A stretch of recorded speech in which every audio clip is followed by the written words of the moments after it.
welcome back to the Hangin With Web Show. I'm GW Pomichter. Thank you so much for logging on, tuning in, Googling, searching, whatever you did to get here. Thanks for doing that. Hit subscribe, make it easy next time. Come back over and over again. We've got artists, authors, filmmakers, musicians, creative minds of all kinds on the Hangin With Web Show. And we are here at Comic-Con Revolution in West Palm Beach, Florida. And we're hanging right now with artist Megan Krahe. Megan, how are you? I'm great. How are you? Awesome. Awesome. Awesome. We got to walk the floor earlier. We got to talk to you over at the booth a little bit. Well, first of all, let's tell them all about you. All right. You are a portrait artist. I am. I specialize in photorealism. So the goal is... She does. Like very photo. This is a drawing by Megan. You're not even, we're not even real. It's the Matrix. It's the Matrix. This is a Megan drawing. Yes, so wow. The idea is to make it as close to a photograph as possible. So I do use reference photos to kind of gauge what I need to do. I use a couple of them to get all the details in the face, the eyes. If you don't have the eyes, you don't have the face. So valid. Yes. I on the other hand, don't have the face, the nose, the eyes. I mean, I don't have... Stick figure? You can do that. Squiggly stick okay. figure. It still counts. My straight line, true story. Yeah. Taking notes in high school, and we would separate pages. In order to avoid a straight line, I would put a squiggle line down the page. Oh, well. That way I would not look silly with my straight line. That's very clever. That's very clever. It was a thing. I was embarrassed by the fact that I couldn't draw a straight line. I have zero coordination with my hands. So when I see what you do with a pencil, I'm just like, I can't wow. even fully explain how it happens. I start with like a, basic sketch. I work at it, process it, render it, give it a little bit more depth, detail. I just keep working at it until it's just right. That's what you do, and we're going to spin some art up for them so they can see what you do. What you do, it takes a really kind of a special eye too. Yeah. Because we were noticing it is so photoreal, and you did PR for a police department, you were saying before. Yes, yeah. So you know, even the police, they say eyewitness testimony is only such a percentage accurate. Yes. And yet you're able to do a photoreal drawing. Yes. My background too is forensic science before I went to PR. That's a recent change. And with forensic science and fingerprinting, you have to pay attention to those minute details. Wow. So that I've been drawing since I was, portraits specifically, since I was 15. I think that lended to my forensic career and then vice versa. So it's just been progressing ever since. And those things feed off of each other a little bit, and that attention to detail. Yeah. And you can really see it. And you've done a lot now, we're doing the convention scene, a lot of celebrity portraits and character portraits. Yes. Who was the first person that you drew for a convention scene? Who was the first celebrity portrait that you did? For conventions, I actually started with Daryl Dixon from The Walking Dead. Okay. So Norman Reedus. Yep. I had been drawing all types of celebrities. I started just as a hobby, and then I started doing conventions, realizing I should do more specific characters because that's exactly what conventions are all about. Yeah. So honestly, we try to know the names of our favorite actors and actresses. Yes. But in truth, Carrie Fisher used to say, she would walk down the street and people would say, Princess Leia, because they know the character more than the person. Exactly. So. Same with portraits. I would draw celebrities in their sort of natural form, not in character, not in costume. And people actually don't even recognize Daniel Radcliffe, who played Harry Potter, because he doesn't have the robes, he doesn't have the glasses or the scar. Yeah. So I find that drawing them in character is a lot better. So that's how I started with Daryl Dixon, Norman Reedus, who is in his character from Walking Dead and carrying his crossbow and having that grungy, dirty look because people pick up on that immediately. Immediately recognize that character.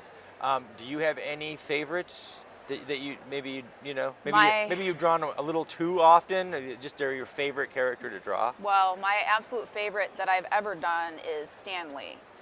I mean, you can't go wrong with Stan Lee. He's a legend. No doubt. So no doubt.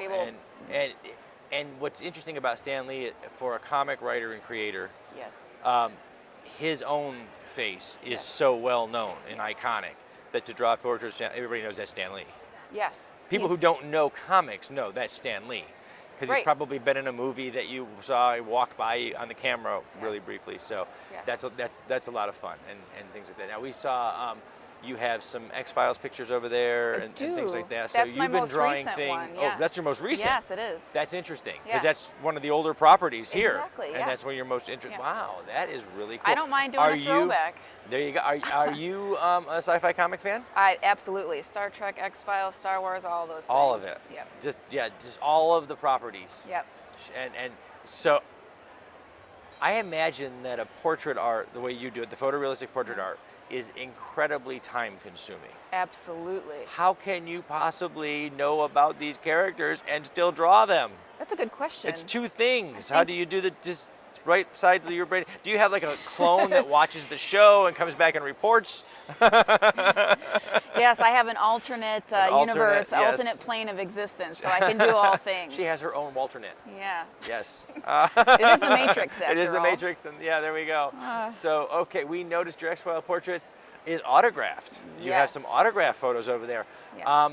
What's that like when you get a celebrity and they come and they see the work that you've done? What's Connecting with, the celebrities, subjects? Yeah. famous people, when they are in awe of it and when they're impressed by what I do, that is super humbling. It's a nice connection to have with them. They're artists in their own right. They're actors, they're creators, musicians, some of them.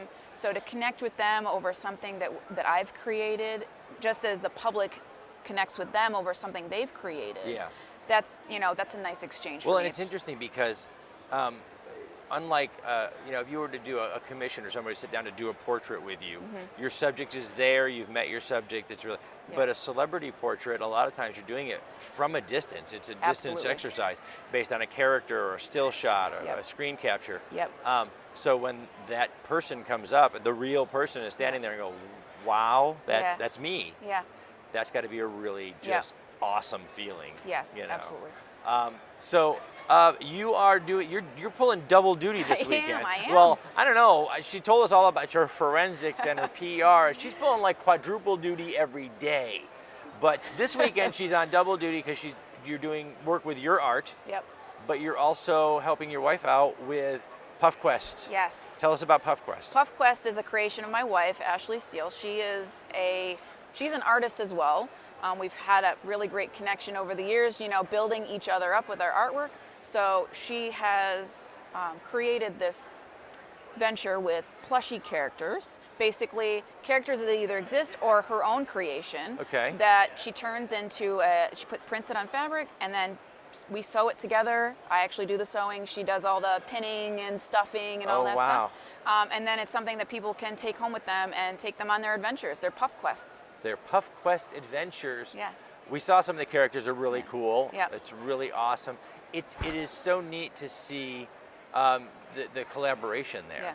And then and you get to take a break from the pencils for a few minutes and do Yes. some sewing and things like that. That's a really great thing. And have you both been going to the conventions a long time? Have you always done it together, or is it something that one of Yes. you picked up from the other? Or? No, we actually started going just as your average, attendee, and we met artists in Artist Alley, talked about our artwork, and that's how we got started. They inspired us to get tables. Great community. Yeah, it's like a family. It It's is. great. They really they put us side by side. Yeah.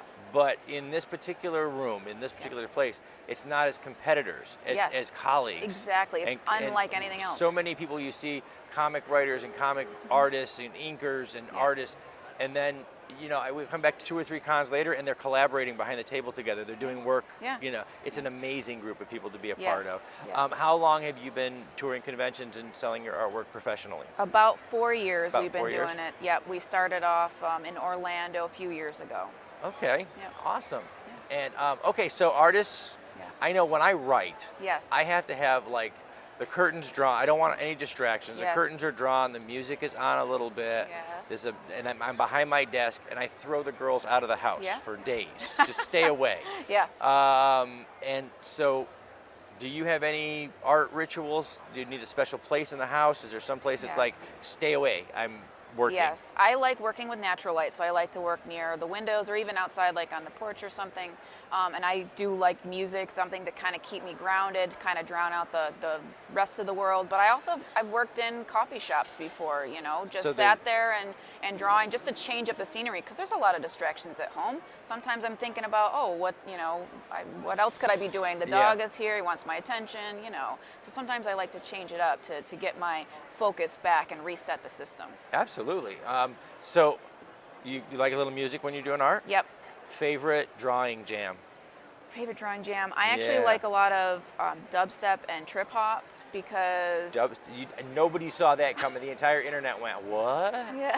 Yes, that's what she said. She draws photorealistic sketches to dubstep. It's true. The next time you see Megan out at a con and you're looking at the David Duchovny and the Norman Reedus and you're looking, just think, start grooving, because that's what she was doing the whole time. Yeah. Yeah, it's true. Yep. That is awesome. Megan, thanks for hanging with us today. We really Thank appreciate you so it. much. We have to wrap it up, and as we do, we're going to say thank you to our partners and our friends over at the Foxwood Wine Company, at cbsradiosradio.com, at Something Unique Magazine out of St. Louis, Famous Faces and Funnies over in Melbourne, Florida. Check those guys out, FFF Comics online, Space Coast Comics, J. Bauer Art, Celestial Healings, and our great friends, the Kitchen Killers, and all those people out there that share these videos on the World Wide Web. We hope you will too. Remember, everybody, hit subscribe, log on, tune in, and see who we're hanging with next. Awesome. Thank you so much.